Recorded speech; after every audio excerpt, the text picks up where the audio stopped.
ایک ایک مہینے کے ہوتے ہیں اور ان کا مس کیریج ہو جاتا ہے، اور 1 سال ہو گیا ان کی شادی کو، اور ایک مس کیریج مارچ میں ہوا ہے، ایک جولائی میں ہوا ہے۔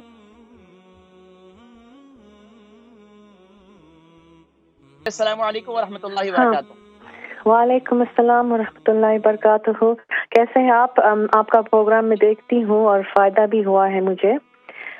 الحمدللہ۔ نام، عمر، وزن؟ ہاں، میں نازیہ بول رہی ہوں لندن سے۔ نازیہ جی، عمر، وزن؟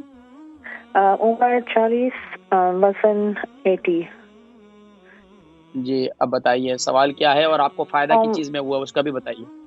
ہاں جی، فائدہ تو وہ کلنجی کے تیل سے ہوا تھا، اور صبح نہار کس پہ مرض کے لیے؟ کس مرض کے لیے؟ وہ مائیگرینس کے لیے تھا۔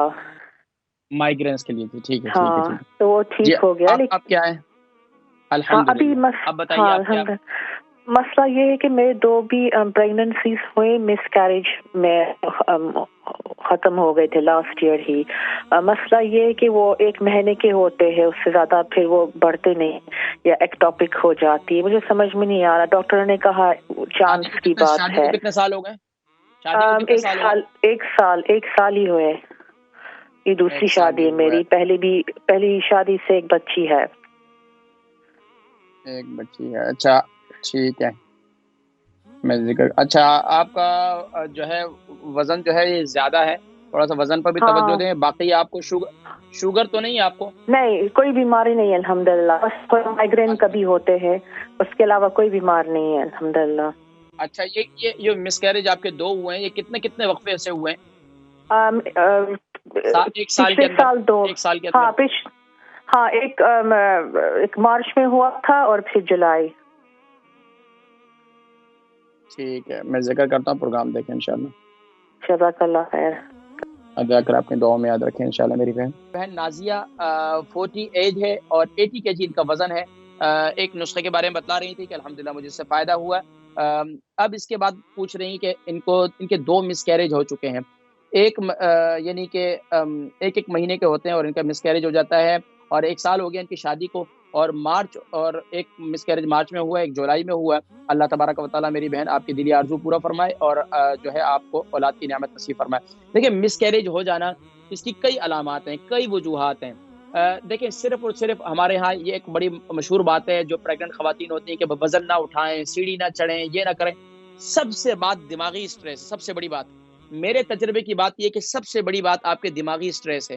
اپنے دماغ کو ریلیکس رکھیں، اپنے دماغ کو ریلیکس رکھیں، زیادہ برڈن اس میں نہ ڈالیں، زیادہ سوچ و بچار نہ کریں۔ اب دیکھیں، خاص طور پر ہم ان ممالک میں آئے نا، تو ہمیں یہاں ان ممالک میں آ کر ان کی اچھی چیزیں تو لینی چاہیے۔ اب یہاں خواتین جو پریگننٹ ہوتی ہیں ان کے ساتھ کتنا حسن سلوک کیا جاتا ہے، ان کو کتنا ٹائم دیا جاتا ہے۔ خاص طور پر اگر کمبائنڈ فیملی سسٹم کے اندر کسی کی بہو اور یہ ہو جائیں تو اس کے لیے تو ایک مشکل ہو جاتا ہے، گھر کے کام کاج بھی سنبھالنے ہوتے ہیں، باقی معاملات بھی کرنے ہوتے ہیں۔ تو اس میں تھوڑا سا جو شروع کے ایام ہوتے ہیں اس میں اپنے دماغ کو آپ جتنا ریلیکس رکھیں گی، تھوڑا سا کوششیں کریں کہ باہر جو ہے ایسی فضا کا، باہر کی کھلی فضا کا جو ہے وہ تھوڑا سا اس میں آمد و رفت ہونی چاہیے، لیکن زیادہ چلنا پھرنا، زیادہ اٹھنا بیٹھنا، یہ چیز جو ہے نا دماغی طور پر وہ نقصان پہنچاتا ہے۔ یہ جو ہے کہ آپ کے مس کیریج کا بھی سبب بن سکتا ہے۔ اچھا، اس کے علاوہ خاص طور پر ہوتا یہ ہے کہ جب وزن زیادہ ہو جائے نا، تو وزن زیادہ ہونے کی وجہ سے بھی ہوتا ہے۔ ابھی آپ کا وزن جو ہے 80 کے جی، آپ کا وزن جو ہے آپ کی عمر کے لحاظ سے کم بھی جو آپ کا وزن ہونا چاہیے وہ آپ کا 65 کے جی آپ کا وزن ہونا چاہیے۔ 65 کے جی، تھوڑا سا وزن آپ لوز کریں، وزن کے لیے کم کرنے کے لیے میرا کعوہ جو ہے وہ آپ استعمال کریں۔ سونف 1 چمچ، زیرہ 1 چمچ، دار چینی جو ہے وہ 3 انچ کا ٹکڑا، ادرک جو ہے وہ 3 انچ کا ٹکڑا، اور اسی طریقے سے اس میں اجوائن ½ ٹی اسپون، ½ ٹی اسپون اس کے اندر کلونجی، اور ½ ٹی اسپون اس میں گرین ٹی۔ یہ کعوہ جو ہے آپ اس 2 کپ پانی ڈال کر اس کو خوب اچھی طریقے سے ابالیں۔ صبح کے وقت میں بھی، دوپہر کے کھانے کے بعد بھی، اور شام کے کھانے کے بعد بھی آدھا گھنٹے کے بعد اس کعوے کو استعمال کریں۔ اللہ کے حکم سے انشاءاللہ آپ اپنے آپ کو کافی ہلکا محسوس کریں گے آہستہ آہستہ۔ اچھا، کوشش کریں کہ اگر اللہ تبارک و تعالیٰ آپ کی دلی آرزو کو پورا فرماتے ہیں، دوبارہ الحمدللہ پریگننٹ ہو جاتی ہیں، تو اب اس میں کوششیں کریں کہ سبزیوں کا استعمال زیادہ کریں، چکن چھوڑ دیں۔ اور ابھی بھی آپ چکن چھوڑ دیں، چکن کا استعمال نہ کریں، یہ آپ کی صحت کے لیے اچھا نہیں ہے۔ تو اس کے علاوہ آپ دوسری کوشش یہ کریں کہ میتھی دانہ جو ہے رات کو گیلا کر کے صبح استعمال کرنا شروع کر دیں۔ رات کو گیلا کر لیں، صبح اٹھ کر اس کا پانی پینا شروع کر دیں، انشاءاللہ آپ کو کافی فائدہ ہوگا، پھر مجھے بتائیے گا۔ اس کے علاوہ اپنے ناف میں کلونجی کا تیل بھی لگانا شروع کر دیں، انشاءاللہ اللہ تبارک و تعالیٰ آپ کو شفا نصیب فرمائے۔